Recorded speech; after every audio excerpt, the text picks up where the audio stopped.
छोट छोट कथार संपर्क भांगीदेवा लोक अनेक मिलଯିवे किंतु जी आमको हृदय निस्वार्थ भाव भल पाउथे से सहित आम जिते खराब व्यवहार कले कष्ट देला भली कथा कहले भी से पछर आम परिस्थिति उद्देश्य बुझीपारती। परिस्थिति हुए तो से अलग करदे पारे किंतु हृदय केवे काठर अलग हो पारती ना। से ही वास्तव संपर्क। केवल पाखरे रहीगले निज हिसाब से क्या नचई दे भाविबा सेटा भल पाइबा।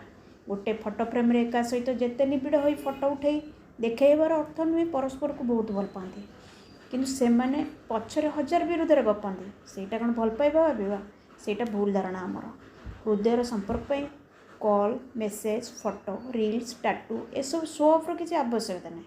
केवल परस्पर प्रति थिबा विश्वास बुझामणा आंतरिकता ही से प्रमाण।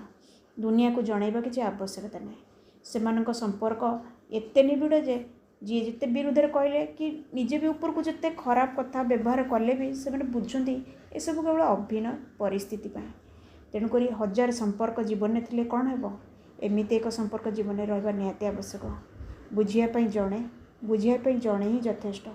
संपर्क अर्थ नुहे हासिल करवा सेटा तो बंदी संपर्क।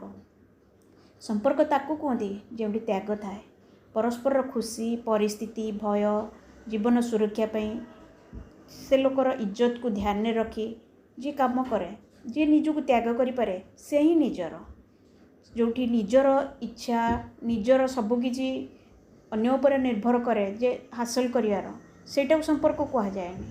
संपर्कर परिचय भिन्न हो पारे किंतु प्रत्येक मनुष्य जीवन में एमती एक संपर्क रहा निहाती आवश्यक। जय जगन्नाथ।